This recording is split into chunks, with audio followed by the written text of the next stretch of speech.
Joining me now on the Knicks Film School Podcast, I'm going to go with 6-time returning guest. That would be if you put a gun to my head and you said, how many times has Chip Murphy been on the Knicks Film School Podcast out of 400 and whatever episodes we're on? Maybe that's a little light. Maybe it might be 7 or 8. I have a feeling it's 7 or 8. In any case, I've already introduced him, but I'll keep introducing him because this is what I do. He is many things. He's the founder of the Couch Critic, new newsletter on Substack, which is very good. He's the co-host of the Knicks State of Mind podcast, and you can catch some of his writing at Knicks Fan TV, their site over there. My good friend, Chip Murphy. Hello, sir. Thank you, John. That was the nicest part of the intro. I appreciate that. My good friend. I appreciate that. No, I mean, we have to keep running. Like, I'm sure there are people who do this for like Saturday Night Live. If anybody's listening out there and wants to go back and like add up all the times that certain people have been on, Jeremy doesn't count because Jeremy is obviously co-host now, but like, I think it's either you or Fuddy. Fuddy, I think probably has you by 1 or 2, but it's close. It's close. Yeah, I was the first Magic episode was a long time ago. Now that I think about it, it was at least 2 years ago, probably, right? Well, we could probably go back. I'm sure there's thrilling listening for everybody. I don't really care. We could probably go back and see when the Knicks played the Magic during the 2000, Andrew, help me out here, 1920 season? 18-19 season. That was the first year that we did the pod. 2018-19 season, I think. 1920, 2021. Yeah. So whenever they first played the Magic that year was probably the first time I had you on. So definitely qualify for OG status. Yeah. I remember the first time I came on the podcast, I was kind of nervous, and now I just like have coffee here and I'm like, I'm just talking to John. It's the difference between us. It's 5 in the afternoon. You have a coffee. I have a beer. Ladies and gentlemen, Jonathan Macri and Chip Murphy. So we always do this. It's a annual tradition, semi-annual tradition. I don't know what it is. When the Knicks play the Magic, if there's an opening in the schedule, which there certainly was this week, we bring you on because you are the one person in the entire universe who follows 2 teams in the NBA much more than any other, and it is the Knicks and the Magic. So we're going to get some Magic talk in a bit. But first, again, I said it's 5 o'clock. We're recording this on a Thursday. I'm still like, if like the mental state that I am like 3 hours after a normal game, I'm in that mental place now, whatever it is, 18, 19 hours removed from the opener. Where are you at, Chip, after that game? That was amazing. Yeah. I mean, just the whole thing, obviously Obi Toppin was so much fun to watch that, but just wait, yeah, I'm sorry. Yeah. Is a player on the Knicks? We'll get to Obi Toppin. You can have your fun with Obi. But just, I mean, Evan Fournier, for me personally, I just love watching him play like that. And you just got the whole Evan Fournier experience. I was saying to myself in there, like the entire Fournier experience. I think you wrote in your newsletter, he missed 5 straight shots too in between. In overtime and double overtime. Yes. Yeah. Yeah. And there was a turnover in there too. Yeah. Yeah. Yeah.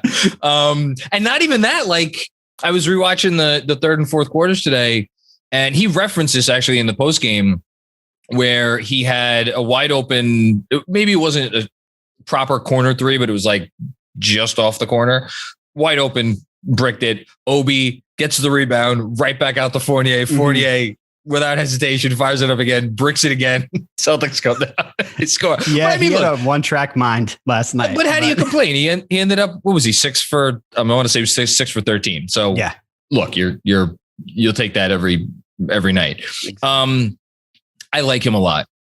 I did not realize he was this good on defense. No, that's a thing that I guess I've been sleeping on Evan Fournier. You're not the only one. Zach Lowe was too when the Knicks signed him. So everybody pretty much was. Yeah. I mean, people were calling him overrated. It was so weird. Like it's overpaid, overrated. I didn't get that at all. But I guess that's, maybe a good transition. We'll talk a little bit more about this game, but when you play in a place like where we've never done this, rank the NBA like witness protection cities. Yeah. I feel like Orlando has to be in the bottom 5, right? Mm-hmm. With definitely. Andrew, can you chime in here? What I'm curious to get. We should each on the spot. We're doing rankings. Here we go. The contenders are Orlando, Sacramento, Cleveland. By the way, if I'm offending anybody from any of these cities, I don't feel bad. I'm probably forgetting. Minnesota has to be on this list. Indiana. They've been.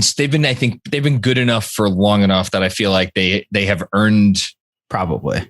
Like they're a basketball town. Can I throw one in there that is a wild card, but as of recently, it's obviously changed. But would Brooklyn have been one before the KD, Kyrie, James Harden renaissance? I feel like when they moved from Jersey, look, nobody hates the Nets more than me. I feel like once they moved from Jersey, they kind of escaped that. Are you sure? Because I don't know a lot of people that were having like Karis LeVert, Joe Harris conversations until that first year when D'Lo showed up, made the All-Star team, and then they made the playoffs. No, that's fair. In the same way that like Mitchell Robinson's stock gets inflated because he plays for the Knicks, Jared Allen's stock was on the low because people didn't know he also played in New York. But people were having conversations about how nobody's having conversations about the Nets even after they moved to Brooklyn. Whereas nobody was having conversations about the fact that nobody's having conversations about the Magic or the Cavs or the Kings. Am I being too harsh? That was Inception there. Wow. Yeah. No, seriously, Chip, we've heard the story before because you're a Dookie, Redick, the whole thing. Yeah. Do you think this team gets like the proper amount of attention, or you just think they're off the map for a reason? Orlando, I think they've gotten the proper amount of attention recently. Yeah, I think until they get good again, they're like every other small market team. They're going to get the proper amount of attention for a small market team, and that's none. Like when the Utah Jazz were terrible in that brief moment in between, when they got Gordon Hayward, and like no one talked about them. And now the only reason people talk about them is because they're good. And now, in between when Denver got Melo and Jokic, there was a long time when you never heard anyone talk about the Denver Nuggets. That's a good call. And now they are right at the top every single day of everybody's topic list. Everybody wants to talk about the Nuggets. They're fun to watch. But the thing about small market teams is you can be bad, but you can't be boring if you're a small market team and bad. You have to be bad and entertaining. And the Magic have always been bad and boring. No, I would actually go so far as to say they're most put this year aside. Recently, they've been bad. This year and last year aside. Before that, they were boring and like mediocre, that's maybe the worst place you could be in the NBA. Yeah, is to be boring and mediocre. But no, but you know what, you're spot on because people forget, like even after when Shaq and Penny were there, it was the hot, it was the most paid attention to team in the league, but almost got Duncan, Hill, McGrady, like that. Remember that when that trio almost happened. And then for the Dwight years. So yeah, no, it's a good call.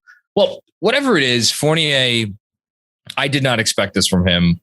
I'm wondering if he's going to be a guy that some Knicks fans love him, some Knicks fans hate him, or if everybody's just like, I'm going to invoke the name of your patron saint, J.R. Smith. Is he going to be like a J.R. Smith-esque figure? Yes.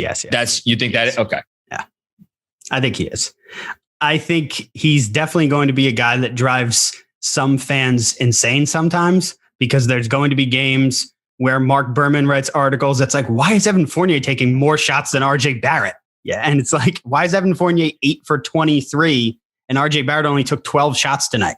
Yeah. And some fans are going to be like, you know what? That's a good point, Mark. Why did that happen? Like it's gonna. I was gonna make a joke. I'm not gonna. Yeah, that's just gonna happen sometimes. And if Tibbs is always gonna prefer a guy like Fournier because you saw with Fournier's defense, I can't imagine how much Tibbs loved the way Fournier competed on that end. So he's always going to love a guy like Fournier. I was getting no shit. I always do this. I'm always looking for an excuse to get the point guard off the floor. Why? I have no idea. But I'm like, maybe we run a switch everything lineup of Obi, Randall, Fournier, RJ. And I'm like, I don't know. Can we throw Grimes in there? Grimes could. He got the Frank minutes last night. The Frank seconds. No. Frank milliseconds. Yeah. It was literally a tenth of a second.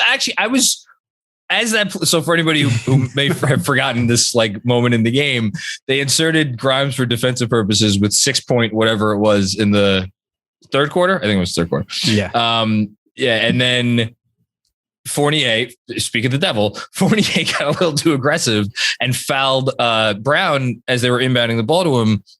And I thought they were going to call an out of bounds foul for a second, which would have been 2 in the ball, I think. So that would have been a fucking disaster. But yeah, so congratulations to Quentin Grimes. Whatever. I like Fournier's ball handling. The only thing I hesitate in terms of fans ever really going against him is like you say, he plays defense, he plays hard. If his shot profile stays the way it's one game. So, but if his shot profile stays the way it was after one game, I think we're all going to be pretty happy because he was either at the rim or he was behind the arc. If he does that and he goes 8 for 23, it's like, all right, whatever. I don't really care. Yeah, I agree with you on that. I think he had a tendency in Orlando to take bad shots, and I talked to you about this. I think the last time I was on, you did. This always felt to me more like he was doing that because of the talent around him or the lack of us. This was especially after Vooch got traded. He just turned into a real chuck. And the between him and Terrence Ross, who had the title of like, I love Terrence Ross though. I really love Terrence Ross. I wanted them to trade for Terrence Ross this summer. Yeah, but no, I think Fournier is going to be a very interesting topic with Knicks Twitter because there's going to be games when he plays like this. He's going to be able to win you games. And then there's going to be games when he's really off too. And he drove a lot of Magic fans crazy, but I think that was more because they wanted to see their team go with young guys last year. Well, and that's not the situation we have here. Yeah. Well, not here. It's the situation they have obviously in Orlando still, but so this actually is, I'm going to be optimistic about this here. If like, there's too much talent here for him to be able to pull that off. And like, obviously we don't know the interworkings and dynamic of the Knicks locker room, but I have to think like Fournier is not going to be the guy to take 20 plus shots if he doesn't have it going. Not with whatever, to say nothing of the fact that I think Tibbs is going to trust Fournier. I think you already trust him probably as much as anyone on the team, not named Julius Randle and maybe RJ Barrett. But like, I could see there being games where like, let's say Burks has it going. Let's say Emmanuel quickly has it going. Like maybe Fournier, isn't out there down the stretch. So would it shock you? Wouldn't shock me. No, I wouldn't shock me if the only person who it would shock me wasn't out there down the stretch is Julius Randle. Is right. I think Tibbs is anybody else's fair game to get benched with. Well, Tibbs. Good transition. Andrew, I'm going to require your services again. Is this the part of the show where you get your flowers? Listen, I don't want any flowers. I don't want any flowers because the first thing I will sit here and acknowledge, admit, make sure everybody's on the same page about. The Knicks were not down one center yesterday in their opener. They were down 2 centers. And lest anybody think that we would have seen what we saw if either Nerlens Noel or Taj Gibson had been healthy, I feel like I'd be talking out of my ass if I said that. What do you guys think? Do you think he would have gone to that if either of those guys have been healthy? Chip? No, you don't. I don't think he ever would have played with Julius if those guys were healthy. Just based on his entire coaching career. The entire emphasis of my pushback to the notion that Obi would play the 5 or play with Randall stems from an entire season of seeing number 6 play and consistently hurt this team, but it made Tom feel comfortable. He had to go to an uncomfortable place last night, which was put a non-traditional center on the floor. And what I'm hoping is that the 2021 mind that's on his staff shows him, hey, it worked, and that they go to it more often. However, the pecking order remains. He's got 3 guys ahead of him in the depth chart at center as far as Obi Toppin goes. So we'll see when, like you guys said, when this roster is healthy, we'll see if it actually happens. So we should also say that, again, to be very clear, and Andrew, this is not revisionist history. You've always been very clear about your reasons for doubting the Obi Toppin explosion. But to be, I didn't doubt the explosion. I agree with him, so I feel the need to come to his defense. We all want to see it. It's a Tibbs thing. I'm agreeing. I'm just saying the reason trepidation had nothing to do with Toppin himself. We should also point out that Tibbs went to a guy who some people thought wouldn't have been was not going to be drafted and ended up going 58th. He went with him in the first half. Like he went to Jericho Sims when that happened. Yes. I was like, "Oh my god, he's really doing this." Yeah, were you on John's? So John does his halftime Zoom for the newsletter, and apparently, so there's a lot of backstory here, but I'll explain it. So apparently, John at the halftime Zoom for all the newsletter paid subscribers said he's disappointed in Tibbs for not going to the. And we did a bold predictions pod with the Locked On Knicks guys this weekend. Oh, stop and it. I didn't get to make mine. I didn't get to make mine, Chip. My bold prediction for this season is that by the end of the year, John will turn on Tom Thibodeau. Never. Wow. John will turn on Tibbs because he'll be so frustrated that we're seeing Nerlens and Taj. Well, not Taj, but see, that's where the argument falls apart, because if it means more Taj minutes, then it's going to be okay. But seeing Obi play 12 minutes and we're stuck behind 3 centers when you saw it works when they go small, John will. It's already festering because he's got the campaign for Obi out there. Yeah, we just did a prediction on our pod for Obi's minutes, and I think me and Danny both landed at like 12 or 11 or something, 12 or 13, something like that. It's not going to be 12 or 13. Yeah. I tell you right now, it's not. It can't be 12 or 13. It absolutely cannot be 12 or 13. That it's just, as an average, it can't be that low because he's going to get time in. There will be garbage time. There will be games Julius is in foul trouble. There may be games Julius Randle misses. Like the average is going to be higher than that. I think where you're probably with the 12 or 13 is like, all things being equal, Julius is healthy. The centers are there. It's a close game. Are we going to see Obi for as few as 12 or 13 minutes, which would mean that Julius Randle is playing, do some quick math in my head, 35 minutes. Yeah, which is, I think, about what we would expect, give or take a minute or two. So if you want to get higher than 13, 14 minutes, you have to play the two of them together. Here's the only thing I'll say in my defense, and this is why I think, again, I'm staying on this hill. I will die on this hill.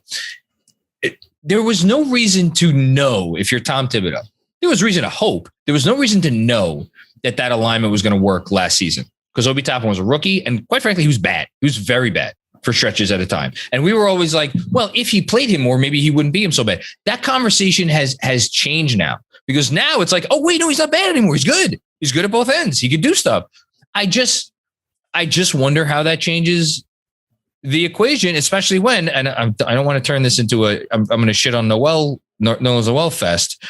When the other guy that you have there, Nerlens, like, you know, he is what he is. He's a very good backup center. That's it, right?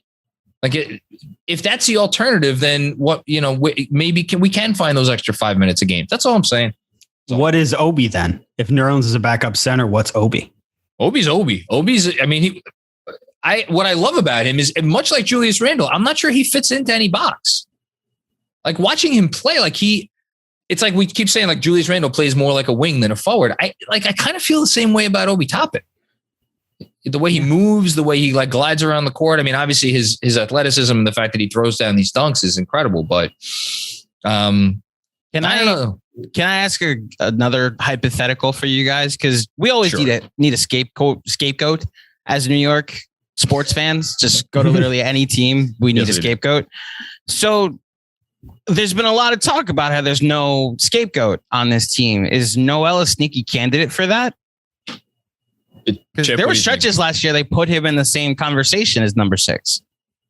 Yeah, it could be. I was honestly a little concerned that Fournier was going to be a sneaky scapegoat about taking shots away from RJ. People rushing to that possibility just because I'm such a big fan of Fournier's.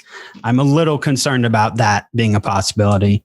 But yeah, Noel's a possibility. Just what if he bumps Mitch out of the starting lineup or something wild like that? I don't see it happening. I'm not saying that. I think that would be, especially after what we saw last night. Mitch is clearly back to form. Talk about burying the lead. Yeah, Mitch is good. Yeah, he looked amazing. That's the best he's ever looked, I think. As good as he's ever looked. There was a play, I put it in the newsletter today, where it's not that getting an offensive rebound over Jason Tatum is that impressive. Jason Tatum's whatever he is. He's 6'8", 6'9". But he just like moved him like he was a rag doll. He just like, he entered his space. What's that? Yeah. Tatum's strong too. I know. That's the thing. Tatum may look a little slight. He's muscular, and Robinson moved him out of the way like it wasn't there. I think it'll be Noel because my point, I wrote about this, I think it was last week or maybe earlier this week, is that he depends so much on those splash plays, and he had an opportunity to make so many splash plays last year because Mitch wasn't there. So it was like, you leave him in there for long enough, he's going to have those stretches where he gets you those like huge momentum shifting blocks, or, he swipes it around for a steal. But on offense, like he's a breaking case. I think for a contender, if he was on a contending roster, I think Noel's a guy, a breaking case of emergency, play him 10, 15 minutes here and there if you have to. That's what I think he is. We're not a contending roster, but that's a position of strength. So we'll see. Anything else we should cover for last? I still, again, last night's game is still so fresh in my mind. What do you think? Unless you want to talk about Kemba, but I don't want to talk about it. Yeah, I don't want to talk about it. Yeah, I don't. Sure, you don't want to talk about it. So I was like, I was in the mood to listen to something about the Knicks for my very short walk home. And I turned on, I saw the Athletics Daily Ding had they headlined, or led off with the Knicks game. And they I had to laugh. They're like, maybe Kemba forgot which team he was on at the end of the game. That's fine. I went back and watched it today. It's not, none of them are good. None of the turnovers are good. Mm-hmm. And by the way, there was another one with like, I want to say 2.5 minutes left of pass that like was very close to getting picked off. That would have been 4. And then the last play of the game of regulation, I should say, obviously.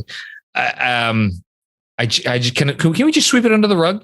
Can we just move on and hope it never happens again? Game one. And thank God we won that game. Oh my God. What a terrible loss that would have been. Whatever. We won. It's over. We're moving. I'm making executive decisions as the host of the show. We're moving on. What do you think now? Well, it's a good transition to the Magic. What do you think because I said this on the pod, my fear was that they would lose the Celtics game and then be a little unnerved or shaky or whatever, and then maybe drop one of the Magic games. After the way they won that game, I'm not sure what the carryover is going to be to Orlando. Chip, do you have a gut feeling? Because I don't have a good feel. I think Orlando has no idea who they are yet, just because they're missing so many people. Yeah, they just got spanked by the Spurs. I'm looking at the box score, 123-97. Yeah. Granted, it was in San Antonio. Yes, but I watched most of that game, and they got significant first quarter minutes out of Iggy Brazdeikis in that game. You should have told me not to take a sip from my drink before. Yeah, that's how banged up they are. Jalen Suggs started. He wasn't supposed to. They're missing Gary Harris too. Who was actually really good for them after they traded for him. And obviously Fultz and Isaac aren't back yet. There's still no timetable for them on when they're coming back, which they haven't really talked about that at all, which is concerning. I mean, they just paid both of those guys. And I mean, the Fultz, Suggs, Anthony thing, they need to figure that out. But I don't think the Knicks should be worried about them right now. I think it's going to be fun to watch them. But it could definitely be fun to watch Suggs and Cole and Mo Bamba, man. Mo Bamba's been fun to watch so far, preseason and regular season. He looked great again against the Spurs. So I'm going to, I was about to say, so the one guy that you could say had a really nice, Russ other than being minus 32, which I don't know how much we should make out of that. Ross was 5 for 10 for 15 points. But Mo Bamba was 27 minutes, 6 for 8, 18 points, only 4 rebounds, which is a little concerning for a man who's 7 foot, whatever he is. But he also once had Trae Young block his shot and take the ball right out of his hand. So he's come a long way from that. Bamba doesn't have the longest wingspan in combine history, but I think he was close, right?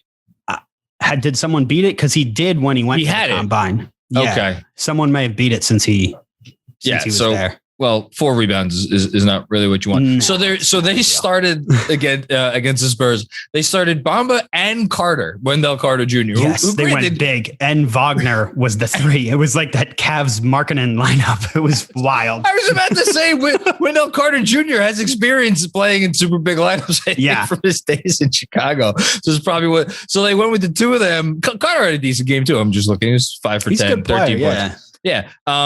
Franz Wagner, the rookie, he was whatever he was, the 9th pick in the draft. He looked good. 6 for 9. Now here's the not so good. The aforementioned Iggy Brosdakis. Sorry, Iggy. 2 points, 1 of 6 from the field, 0 of 3 from deep. And then Cole Anthony and Jalen Suggs combined 6 for 26. Again, not really what you want from your starting backcourt. And then this is hysterical. I had no idea that Mo Wagner, Franz Wagner's brother, was even on this team. Yes, they got both from Wagner brothers. How great is that? And I love they have Robin Lopez too. Can't wait for Robin Lopez. And of course RJ Hampton, who is I guess still intriguing. Although he was 2 for 8 as well. So look, you said it. This team is bad, and they are maybe very very bad. Can they beat a team like the Knicks?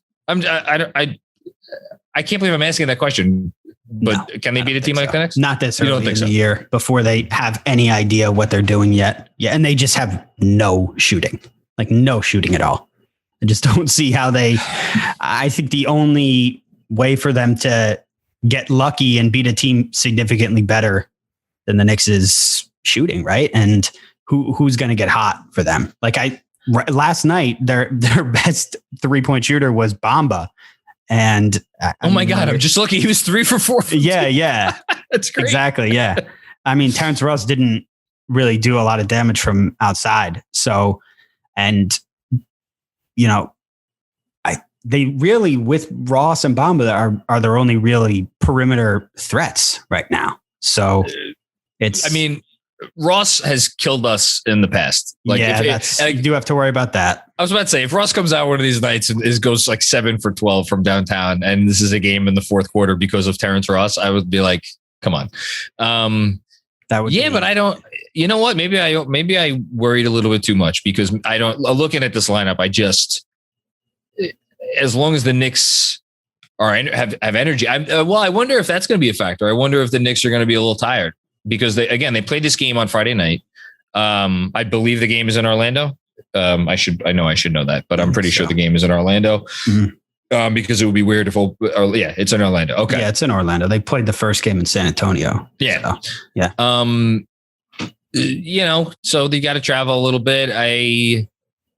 Maybe that's something but I don't want this to be a game.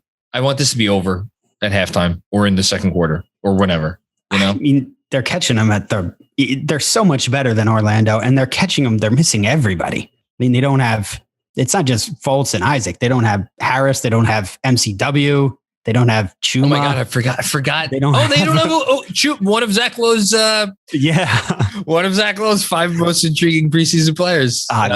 Take a shot. Can we talk about Isaac for a second? Sure.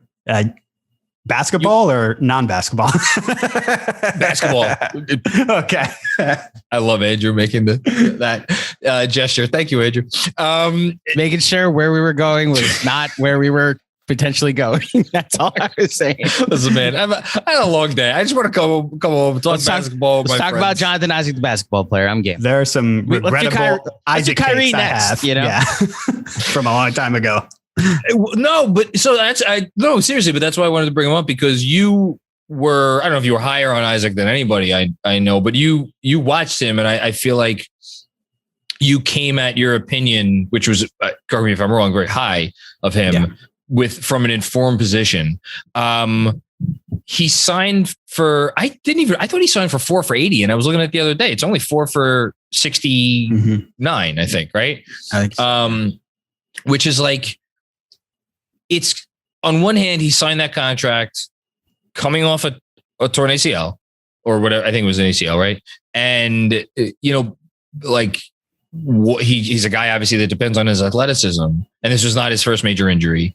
So there's all that out there. But at the same time, it's like, you look at what guys around the league are signing for, and this is the magic. This is the magic in the state that they're currently in. You want to talk about a situation where if ever there was going to be, you have to pay a little bit more to keep the guy, right? Because he's staying here. Mm-hmm. I'm looking at that contract and I'm like, I know we haven't seen the guy in however long, but I think I still like that contract. Yeah, I think it's a good contract. I mean, I think my first reaction is, you're the Orlando Magic. What else are you going to spend the money on? What other player? Like, you're going to spend it on some big free agent signing that you're going to get? Like, You have a guy who wants to be there, who's a Florida guy, who is willing to commit to your franchise. You sign him. It's the same reason you signed Fultz. Fultz was loyal to you because the Sixers treated him like garbage, and you guys were willing to just give him the keys on day one. And he was like, yeah, I'll re-sign with you right now. Then you re-sign him because the guy's got serious talent. And like Isaac, he's on a reasonable contract that's tradable. So they were both good signings. I agree with you. Yeah. I'm curious to see what they look like. I loved, and I have not watched as much of this person as I would have liked to over the years when he was in Chicago, but the Carter contract felt like a good contract too. 4 for 50 for a guy that was like, it just like felt like every basketball nerd loved Wendell Carter Jr. coming out of Duke, like early on, and then his career just kind of went sideways. But like, look at everybody on that Bulls. I don't know. Can we really judge anything from what the Bulls have done the last few years? I don't really know. So I'm curious to see what he looks like if they go with this. If they go with this Bamba Carter Jr. lineup against the Knicks. I think they're going to play it by ear with the starting lineup is my gut feeling. I think they went with the Bamba Carter Jr. thing because San Antonio went with Portal. So they wanted to go Portal and McDermott. So I think they wanted to go big to match up there, I guess. But sure, why not? Maybe they'll go with matchups. I have no idea. Yeah. I honest, like I said at the top, I don't think they have any idea what they're doing yet. They have so many injuries. I just don't think they have I think once he comes back and is healthy, I think Chuma will probably start. Yeah, well, I mean, everybody's really before Isaac comes back, obviously. Oh yeah, no, sure. Yeah. So, all right, this has made me feel a lot better. I needed this, Chip. I needed this from you today to reassure me that, like, after what we saw in game one with some uncertainties about the Knicks, that they're going to be able to probably take care of business. And then, I mean, fuck it, let's just finish up with this. Then the Knicks play Philly. Oh, good. And in New York, now Philly looked very good in their opening night win against New Orleans, but I think New Orleans might be, I mean, man, talk about a situation that is not too great right now. Oh, what a shock. David Griffin's not doing a good job. I would have never have guessed it. I feel like we have to, we're contractually obligated as a podcast that is about the NBA to mention Simmons. Did you see what Daryl Morey tweeted before? No, I didn't. What? Or excuse me, no, sorry, not that what he tweeted before. What he, what he said before at a press conference. You want to talk about not beating around the bush? So this is Daryl Morey on his timeline. You're gonna think I'm kidding. I'm not. This could go on for 4 years. We're in the prime of Joel's career. Either Ben Simmons is playing for us or we have to get back a difference maker. Just want to jump in and give real quick, Jay. I just want to jump in. This was on 97.5, The Fanatic. He actually went on their afternoon drive show. And was it like, do you know the quote he said? Was it a regular appearance or he was like, I'm going to go on this show to talk about this? I think it was literally just an I'm going to go on the show to talk about this. I don't think the GM has a regularly scheduled spot, but similar to how Cashman will go on The Fan all the time. if there's something to talk about. Clearly, the Sixers have something to talk about. I'll do some digging to see if what the specifics are of it, though. Except Cashman just makes stuff up when he goes on. Oh, that's a whole other bag of worms. Believe me, every Yankee fan in my life is annoyed that their standards are now just don't be the Mets. You know? God. we don't need to go down that disgusted by the fact that both those guys still have a job. Sorry, John. Yeah. However, to the Ben Simmons point, yes, the direct quote, as John just said, is that Daryl Morey's not budging if he doesn't get a difference maker back. And there's an added part of this. People should buckle in. This is going to go a long time. I guess I just like. So let me be clear. I don't think this is going to affect the Sixers that much, other than they're going to have one less like good basketball player because Simmons is going to be on the roster and he's not going to be in the game. And like, I know Shake Milton I think he's still hurt. He was out. It didn't sound like he was coming back anytime soon. So, you know, it's a lot of Tyrese Maxey, who is very talented, but he's also young. So what do you make of that? I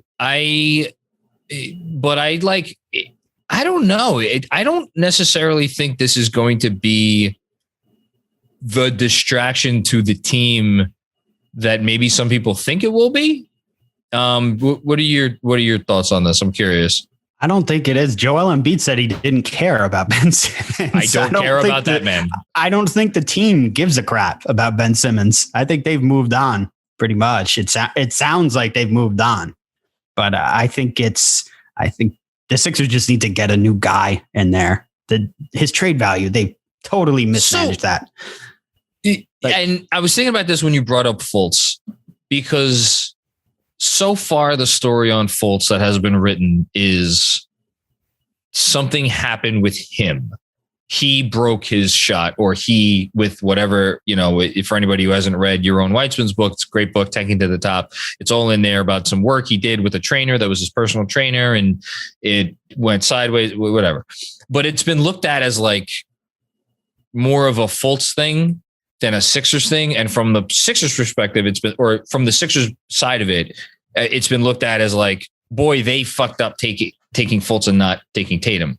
The way the Simmons thing continues to play out, I wonder if it's going to more be like, this organization just doesn't know what they're doing.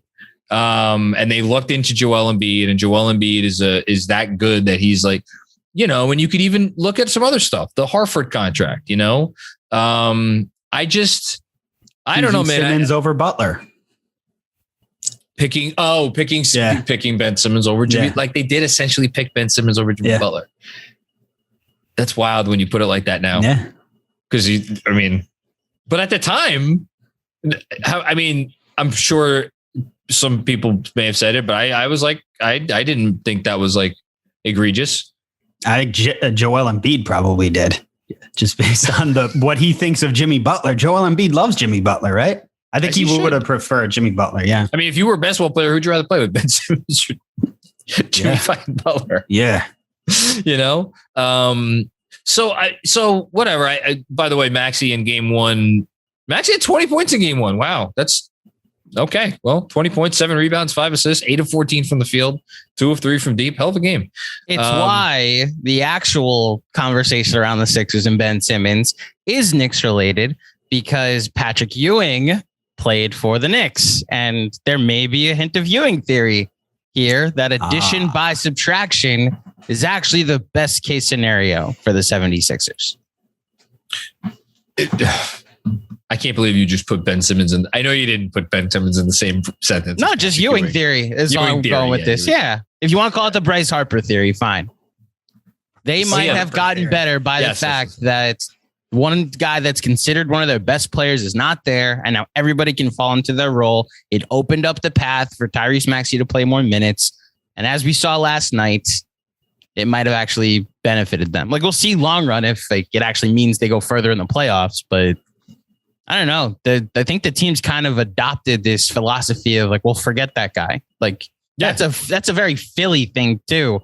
It is very Philly. They're just Boston, but South, you know? Yeah. And Embiid is very Philly. My brother lives in Philly. He says he sees Embiid walking around. Like Really? he just walks around in Philly. Yeah, like That's awesome. He's there. Yeah, That's so cool. Yeah. Here's the thing I don't get, and I'm sure there's an obvious answer to this question. I don't know what it is. Daryl is insisting on we need to get a difference-making player. Okay, we know what Daryl means by that, right? That if Ben Simmons continues to not play, his value will not go up. If he comes back and plays, it can't just be he's on the court like going through the motions. He needs to look like a better version of himself than he was, honestly, probably at most points last year. Because last year, forget the playoffs. He had an up and down season. So you're now asking this guy to become like the best version of himself to increase his, how is that going to happen? It's not going to happen. So what's the end game here? I guess for some team to do something stupid, or maybe they're waiting out a team to get desperate. I guess during the season. That's the only answer, right? Is Portland the team? Maybe Portland. Look, man, if saying that out loud, the notion that they could get Damian Lillard. No, not Dame. Oh, talking about CJ. I think that trade would have happened already if Morey wanted to do it. That's my gut feeling. I don't know. I guess. I don't know. Maybe they're waiting for Sacramento to start out badly. I don't know. What do you think, Andrew? I see a look on your face. No, I just think this goes back to last season. Morey's kicking himself. They didn't pull the Harden trigger. But as a result, now you then can't get a player worse than James Harden. And he can recalibrate the value of Ben Simmons going forward, but I don't think he'll, as you mentioned in the interview, he's not going to, CJ McCollum isn't enough. Whatever the Kings would offer that isn't De'Aaron Fox isn't enough. Whatever the Timberwolves are going to offer that isn't Cat or Wiggins or apparently D'Lo isn't enough. Ben Simmons, and that's, I think, the bigger question here that you guys hinted at. We're talking about Fultz. Fultz went to Orlando, and you saw what happened when he was playing in the correct role. But in Philly, he was drafted to be the savior. And I think Philly has an overevaluation of their players problem. Ben Simmons is meant to be Draymond. He's not meant to be anything more than that. But is he willing to do that, though? It's a good question, which is why he's talked about it a little bit in his leaks to Shams, that he kind of needs to go to a place to clear his head. He needs to go to a place and lose a lot, but settle into the NBA player he's going to be, And the overall thing about this that's Knicks related is that I'm just so glad it's not happening to us. Oh yeah. Oh my God. It's been so, we've had these moments. We've been the lead story on First Take. We had de Blasio, we had Cuomo. It was sucked for a while, but now we have the Knicks. Thank you I was going to forget to bring up that video. Great viral video by greatest video of all time. But Sidewalk, New York City. Sidewalk, yes. Jesus. I'm trying to think of how Knicks fans would react if the Simmons thing was happening here. I'm probably about the same as Philly fans are reacting, which I imagine is not too well. Well, theoretically, it could have if they hadn't traded Porzingis as fast as they did, right? If they had let that linger. It's a what if. Nobody asks because who the fuck wants to think about it? But what if what if it actually happened the way they said, but without the part about them angling to trade him for a while before that, because that was they were looking to get rid of this guy, and as it turns out, as they should have. But what if it actually went down we were blindsided?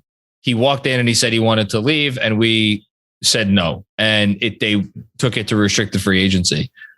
How would that have worked out? I don't know. I think calling his bluff. Yeah, it's such a risk. But he's at the end of the day, was he really worth it? No, he was not. Yeah. And I think that, and kudos to Scott Perry and Steve Mills for realizing he was not worth it.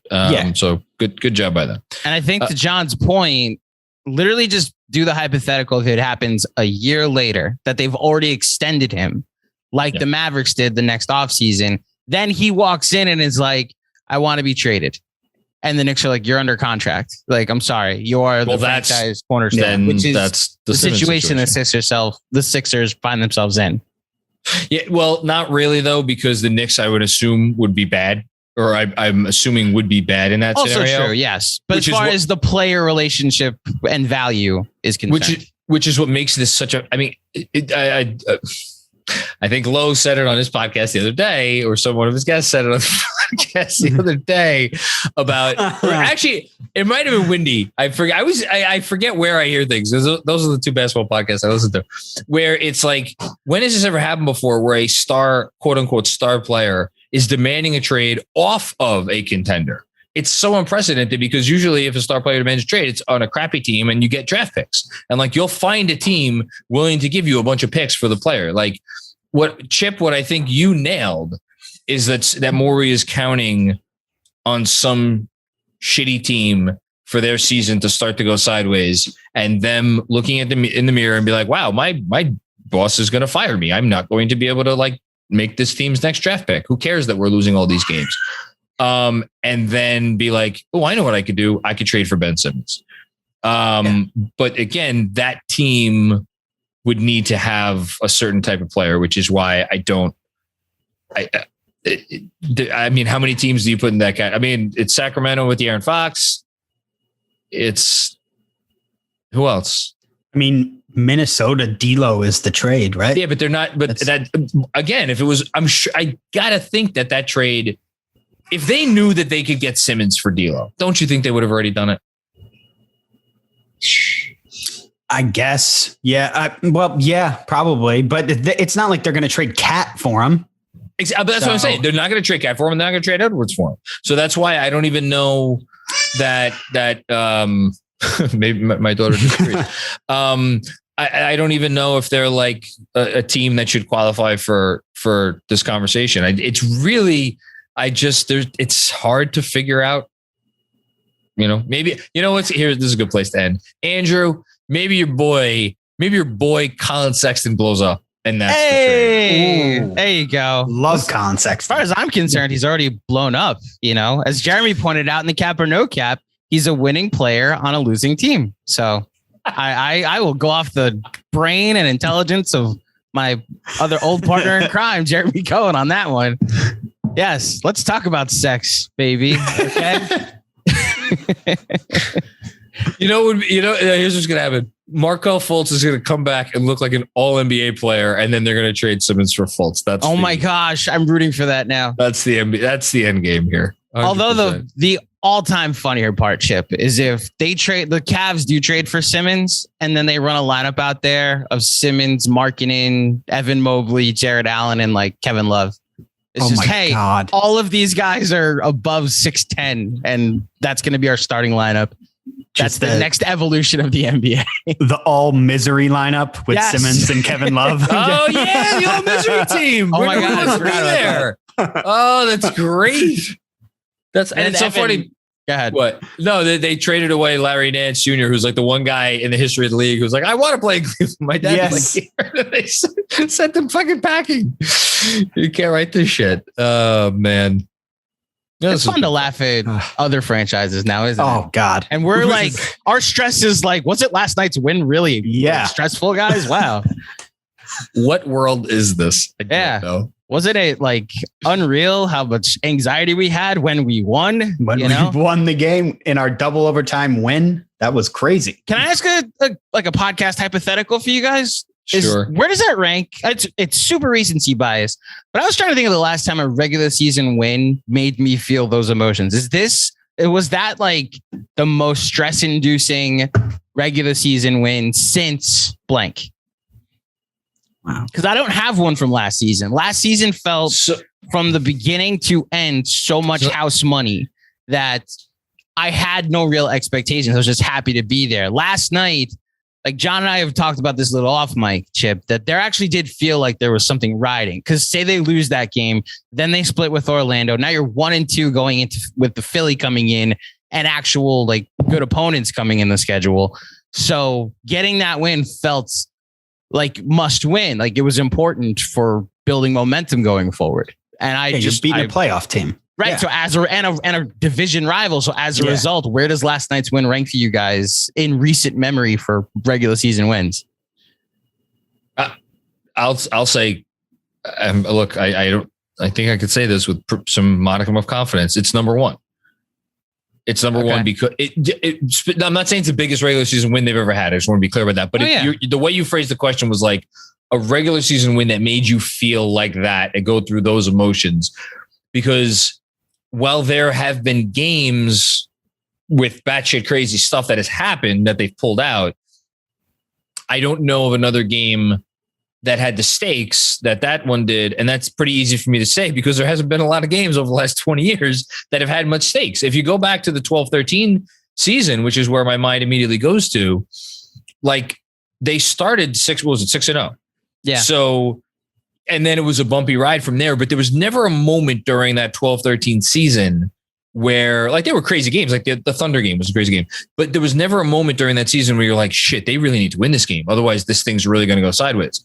The Kurt Thomas game. It's the only one I could think of. And even when Melo broke the scoring record, Melo broke the scoring record was a great one. That's an individual moment during a lost season though, you know, but it didn't have I didn't care what the score was. I was just, I cared how many points Melo had. And emotionally, like that was one of the few that I've been tapped into like this one. Well, it's funny you bring up Melo because I'm with John and going back to 12-13 was the next closest. Like last season, I think the Memphis game is maybe the closest we got because it turned around. That would have been 4 straight losses. It was a moment for RJ and then it started the winning streak. However, I had to go back to 12-13 and say like, did I have a regular season moment that year that wasn't like a collective this is great, but there's playoff expectations. So I actually either went back to Melo against the Bulls, that Easter Sunday game, which to an extent for those of us in Melo camp that were like, this justifies all of Melo, or to bring John back into the conversation, Jeremy Lin. I'm just getting shrapnel left and right here. Which is funny because this should have been your victory lap with Obi today. The Jeremy Lin game against Kobe, which that felt like, okay, maybe this might be a thing. Maybe we did find a point guard. Oh, that's a great call. Linsanity. Yeah. That's a great call, Andrew. That's the legit euphoria I felt with last night's win, at least. That you pulled out one of those games you shouldn't have won. So, they don't win in the past, you know? So I should know these by heart, but I think it might have been the first Linsanity win because that season, the expectations for that 2011-12 season were really freaking high because it was now the first season with Melo and they had gotten obviously Chandler. And it was just like this thing like, oh, we'll figure out the point guard position. Well, guess what? No, you didn't figure out the point guard position. They started out 8 and whatever the hell, 14, 15, 16. It was abysmal. And you're right. There was that moment where it's like, wow, we're going to go back to the dark ages again if we don't win a game here very soon. And then Linsanity happened. And that's a great call. Yeah. Yeah. And then because it went the Nets, which are still New Jersey, was the first game of Linsanity. He came off the bench. Then it went Utah. Then it went Washington. Because I remember the first 3 point guards he beat were I think Devin Harris never mind. It was Darren Williams was in New Jersey. Then he beat John Wall. Then I forget who was in Utah at the time. And then it was like, okay, here's Kobe Bryant. Now go beat him. And he scores 37 against him. And that led to what we now still know as Linsanity. Yeah. Can I tell you a random game that sticks out in my mind that we can finish up? Is I'm looking at the 13-14 game log. Because I was reminded of this on Twitter by someone the other day that they actually won the first game of that year. They beat the Bucks. And then they lost a close game to Chicago. And then they lost a not so close game to Minnesota. They were 1-2. And again, remember the expectations for 13-14 is like the team had just won 54 games. Like whatever. They got Bargnani, wasn't an ideal offseason, but people still expected like, all right, they're going to be in the playoffs. And then the next game, the fourth game of that season was against Charlotte. And Charlotte was not good. And it was like, okay, great. We're going to get back on track. Oh, no, I'm sorry. And you know how I know this? It wasn't even the Hornets yet. It was the Bobcats. The Charlotte Bobcats. And I remember sitting and watching that game. It was one of the first games I ever watched, I think, with my wife. First regular season games I ever watched with my wife because we would watch the previous playoffs. And they lost that game by 5 points. And the Charlotte ended up being pretty good that year. But I remember at that time because like they had not been great, I think, the previous season. So that's a weird game. Yeah, they were 21-61 the previous season. Was that the year after the strike shortened or the shortened season, the 66 game season where they went 7-59? Yes, because that season was. Yeah, I think it may have been 2 years after because so they went 21-61 after because they drafted Kid Gilchrist. Oh, no, you're right. 11-12, 7-59. I'm looking at it right now. Yeah. Okay. And then the year after that, 21 wins. And then the year after that was when they finally turned it around. So look how far we've come, Chip. Look how far the whole middle of this decade now never happened. We're now worrying about playoff seeding in 2021. Can I nominate another 13-14 game? The one where J.R. Smith hit 10 threes against the Heat, even though they lost in April 6th. Oh, then it can't. Then it's nominated, but it lost the Oscar. Okay. They lost the game, but I remember going crazy because JR had a huge game. It was fantastic. You like the JR prototype. Okay. It was It's an April game. It was an April game. They lost, and it was the 13-14 season. It was the end of the year. We had nothing to cheer about. Remember? Well, no, because don't forget they were one of the best teams in the league, net rating and record wise, over the last 18 or 20 games. They were 33-45 after they lost that game. No, because this was in April. Yeah, but I think it's fun because they ended up missing the playoffs. I know by one game that season. I'm actually going to look up and see. I got it for you. Last 20 games, they were 16-4. Yeah, and I'm trying to find the game that you're talking about. I think I may have just found it, but yeah, no, I think they lost 102-91, and J.R. Smith went 10 of 22 from 3. Yeah, that's insane. What date was that? This is April 6, 2014. That was their last loss of the season. Then but I remember that because coming down the stretch around that time, like right before that game, it was like, okay, if they win out, they are going to be able to make the playoffs. And then it sticks out to me because there was, even though they won their last 4 games, there was like a lack of suspense around it because it was too much ground to make up. And I think that Miami loss was kind of viewed as the nail in the coffin. So that's a good call, Chip. Poor Melo, 4 of 17. God. Yeah, there's your no yes of Fournier right there. Is the Melo 4 of 17 games. 4 of 17. Yeah. And now he's a Laker. Yeah. Fits right in with all those guys. Get your ring. Get your ring, Melo. He ain't getting a ring on that. He's not getting a ring on that. Will they even get home court in the first rounds, Chip? I don't know. Will Russell Westbrook move when he doesn't have the ball? We'll see. Shocker that Russell Westbrook is still Russell Westbrook, even when he's on the Lakers. Who would have thunk it? Okay. This was great. This is why I love having you on, because we just talk basketball, and it's the easiest conversation I ever have. Chip, can you just do me a favor and remind the fine folks at home where they can find more of you and your stuff? Thank you. Yes. I'm on Twitter at ChipMurphy7, and follow me I'm on Knicks Fan TV, and my newsletter is called The Couch Critic. Please follow that, subscribe. And I write about the Knicks, obviously, and I'm writing about the NBA. I got something coming, hopefully about Ben Simmons soon, and about TV too. I have something about Squid Game I'm working on too. Andrew, you'll be proud of me because Andrew knows I don't watch any TV. I don't know what it was. I had finished up a newsletter. Dolores was sleeping, and I'm like, my brain was just like, I can't. I have a half hour in me, and I put on Squid Game. I have to say, nice. I was pretty entertained. I watched I think maybe I lasted more than that. I think maybe I watched most of the first episode. It was pretty good. most popular show in Netflix history. It is a revolution what Squid Game became. Yes, The most popular? Show. Most more than Stranger Things, more than House of Cards. Now there might be like the non-Netflix thing, IP, like The Office and Friends and stuff like that, or Seinfeld now. But as far as Netflix original content, Squid Game's the number one ever watched. I want to keep watching. I don't feel like I need to keep watching. Well, I'm a little disappointed, to be honest, because did you finish Ted Lasso? No, but I'm continue. I've continued to. Okay. I watched it. I think since we last spoke about it, I've watched another episode or two. I think I'm almost done with season 1. I almost want to make you cover your ears. No, I won't. Everybody knows how I feel. Everybody knows from my tweet how I feel about a certain character on that show. And Chip, you share that same sentiment. I feel the same way. I know exactly what you're going to say.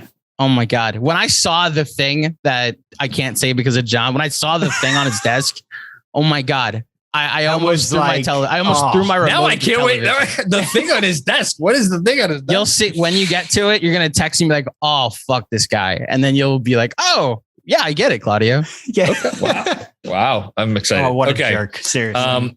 I have homework to do. All right. Seriously, everybody listening, if you're not following Chip, you're missing out. He's a great follow and he's a great read. He's a great listen. You do awesome work in everything you do. And we always love having you on, obviously. So thank you. And let's have a good Knicks Magic matchup. Couple of matchups. So much fun for the we played. Knicks, though. Yeah, let's hope so.